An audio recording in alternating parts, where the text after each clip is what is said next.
இன்னைக்கு நம்ம என்ன பார்க்க போறோம்னா நல்ல காரசாரமான ஷெஸ்வான் ஃப்ரைட் ரைஸ். அதுவும் அந்த ஷெஸ்வான் சட்னி வீட்லயே செஞ்சு அதை வச்சு நம்ம ஃப்ரைட் ரைஸ் செய்ய போறோம். சோ வீடியோ கொஞ்சம் கூட ஸ்கிப் பண்ணாம ஃபுல்லா பாருங்க. இப்போ வாங்க நம்ம வீடியோக்குள்ள போலாம்.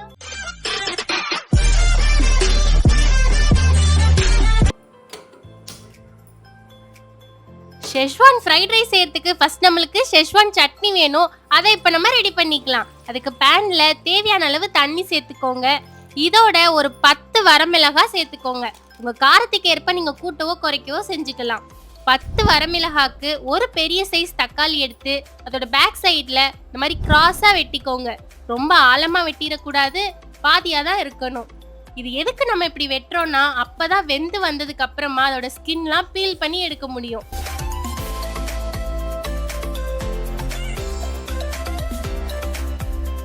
ஒரு சைடு தக்காளி நல்லா வெந்ததுக்கு அப்புறமா இன்னொரு சைடும் திருப்பி விட்டு நல்லா வேக வச்சுக்கலாம்.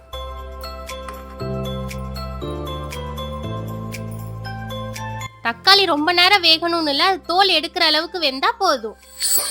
நம்ம வேக வச்ச தக்காளி மிளகாவும் கொஞ்ச நேரம் ஆறட்டும். அதுக்குள்ள முட்டை பொரியல் ரெடி பண்ணிட்டு ஷெஸ்வான் சட்னி ஸ்டார்ட் பண்ணலாம். இந்த ஷெஸ்வான் ஃப்ரைட் ரைஸ்க்கு இன்னும் கொஞ்சம் டேஸ்ட் அதிகம் பண்றதுக்கு நான் இன்னைக்கு 2 முட்டையை பொரிச்சு சேர்க்க போறேன். உங்களுக்கு முட்டை வேணானா இந்த ஸ்டெப்பை நீங்க தாராளமா ஸ்கிப் பண்ணிக்கலாம். முட்டை சேர்க்காமையும் ஃப்ரைட் ரைஸ் சூப்பரா இருக்கும். இப்போ பேன்ல கொஞ்சமா எண்ணெய் சேர்த்துட்டு 2 முட்டையை உள்ள சேர்த்துக்கலாம். சேர்த்துட்டு கொஞ்ச நேரம் இது வேகட்டும். அதுக்கப்புறமா இதை நம்ம ஃப்ரை பண்ணோம்னா கொஞ்சம் பெரிய பெரிய பீசஸா நம்மளுக்கு கிடைக்கும். முட்டைக்கு தேவையான அளவு உப்பு சேர்த்துக்கோங்க. இப்போ ஒரு ஃபோர்க் இல்லைன்னா ஸ்பூன் வச்சு நல்லா இதை மிக்ஸ் பண்ணி விட்டுருங்க.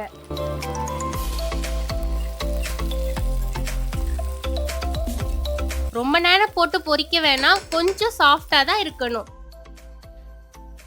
நம்ம ஆற வச்சிருந்த தக்காளி மிளகாவும் ஆறிடுச்சு. இப்ப தக்காளில இருந்து தோல்லாம் பீல் பண்ணிட்டு அதை 1-2 கட் பண்ணி வச்சுக்கலாம். அப்பதான் மிக்சியில போட்டு அரைக்கிறதுக்கு ஈஸியா இருக்கும்.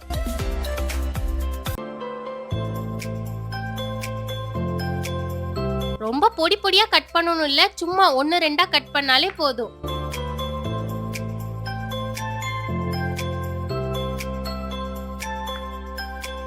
இப்போ கட் பண்ண தக்காளி மிளகா எல்லாத்தையுமே மிக்ஸி ஜார்ல சேர்த்துட்டு நல்லா ஃபைன் பேஸ்டா அரைச்சி எடுத்துக்கலாம். தேவைப்பட்டுச்சுன்னா நம்ம வேக வச்சிருக்க தண்ணிய கொஞ்சமா சேர்த்துக்கோங்க, அதிகம் சேர்க்க கூடாது.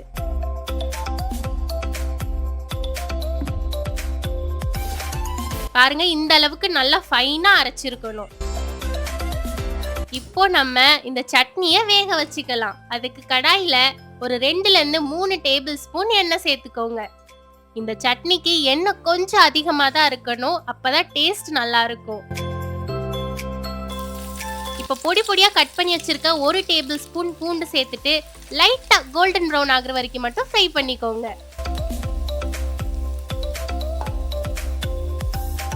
பூண்டு லைட்டா ஃப்ரை ஆனதுக்கு அப்புறமா நம்ம அரைச்சு வச்சிருக்கோம்ல சட்னி, அதை இதுல சேர்த்துக்கலாம். சேர்க்கையில கொஞ்சம் பார்த்து சேருங்க, ஏன்னா அது சேர்த்தோன்னே டப்பு டப்புன்னு தெரிக்கும். கொஞ்சம் கவனமா இருங்க. சேர்த்துட்டு பூண்டு எண்ணெயோட நல்லா மிக்ஸ் பண்ணி விட்டுருங்க.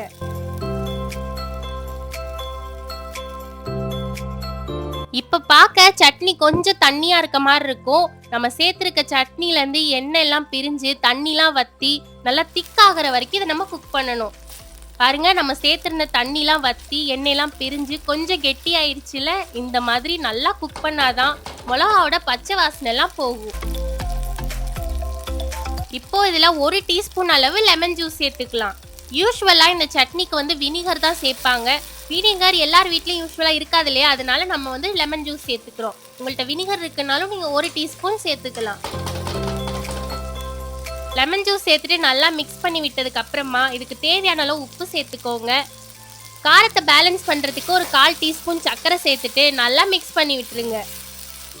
அவ்வளவுதான், காரசாரமா நம்மளோட ஷெஸ்வான் சட்னி ரெடி ஆயிருச்சு. இது நீங்க பல்கா பண்ணி ஸ்டோர் பண்ணி வச்சுக்கலாம். 2 months வரைக்கும் கெட்டு போகாம இருக்கும். அவ்வளவுதான், நம்மளோட ஷெஸ்வான் சட்னி ரெடி ஆயிருச்சு. இந்த சட்னியை மட்டும் நீங்க செஞ்சு வச்சுக்கிட்டீங்கன்னா உங்களுக்கு எப்பெல்லாம் ஃப்ரைட் ரைஸ் வேணுமோ டக்கு டக்குன்னு செஞ்சு சாப்பிட்டுக்கலாம். இப்போ வாங்க அந்த ஃப்ரைட் ரைஸ் எப்படி செய்யறதுன்னு பார்க்கலாம். நம்ம ஷெஸ்வான் ஃப்ரைட் ரைஸ்க்கு ஷெஸ்வான் சட்னியும் ரெடி ஆயிடுச்சு, கூடவே முட்டை பொரியலும் ரெடி ஆயிடுச்சு. நீ என்ன நம்ம ஷெஸ்வான் ஃப்ரைட் ரைஸை செய்ய ஸ்டார்ட் பண்ணிடலாம்.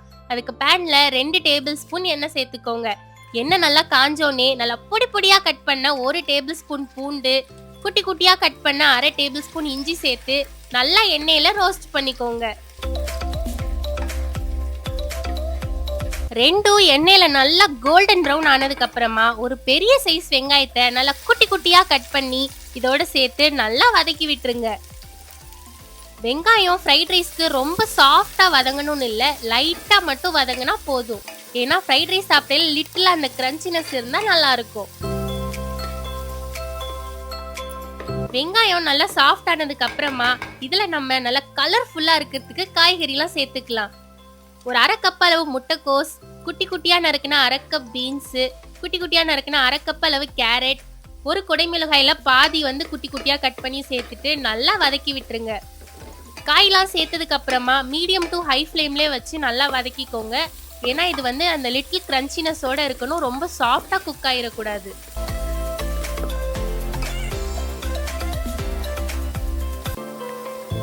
காயெல்லாம் கொஞ்சம் வதங்கினதுக்கு அப்புறமா நம்ம ஏற்கனவே பொரிச்சு வச்சிருந்தோம்ல முட்டை, அதை இதோட சேர்த்துக்கோங்க.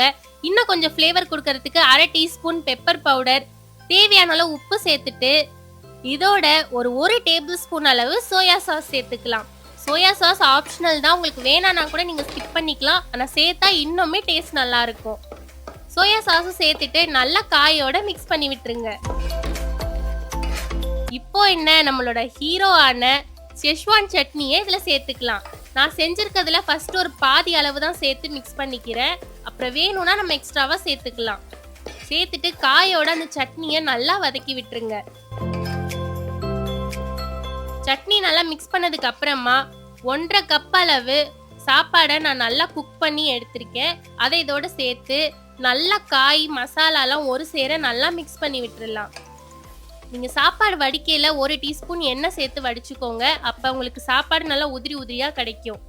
இன்னொரு முக்கியமான விஷயம், சாப்பாடு வேக வச்சதுக்கு அப்புறமா ஒரு அகலமான பாத்திரத்தில் நல்லா பரத்தி விட்டு ஆற வச்சுக்கோங்க. அப்போ சாதம் ஒன்னோட ஒன்று ஒட்டாம நம்ம மசாலாவோட சேர்த்து மிக்ஸ் பண்ணதுக்கு அப்புறமும் நல்லா உதிரி உதிரியாக இருக்கும். அவ்வளோதாங்க, நல்லா கலர்ஃபுல்லாக நம்மளோட ஷெஸ்வான் ஃப்ரைட் ரைஸ் சூப்பராக ரெடி ஆயிருச்சு. பார்க்கறதுக்கே எவ்வளோ கலர்ஃபுல்லாக இருக்குல்ல. டேஸ்ட்டுமே நீங்க கடையில சாப்பிடுற அளவுக்கு ரொம்பவே சூப்பரா இருக்கும். கண்டிப்பா இந்த ரைஸை ட்ரை பண்ணி பாருங்க. நீங்க அதுக்கப்புறம் வீட்லயே தான் செய்வீங்க. பாத்தீங்களா, நம்ம ஷெஸ்வான் ஃப்ரைட் ரைஸ் இவ்வளவு காரசாரமா சூப்பரா ரெடி ஆயிருச்சுன்னு. இதே மாதிரி உங்க குழந்தைங்களுக்கும் செஞ்சு கொடுங்க, என்ஜாய் பண்ணுவாங்க. நான் போடுற ரெகுலர் வீடியோஸ்லாம் உங்களுக்கு வேணும்னா மறக்காம நம்ம சேனலை லைக் பண்ணிட்டு பக்கத்துல இருக்க சப்ஸ்கிரைப் பண்ணி தட்டி விட்டுருங்க. நாளைக்கு இதே மாதிரி ஒரு புது ரெசிபியோட நான் உங்க எல்லாரையும் மீட் பண்றேன். பாய்.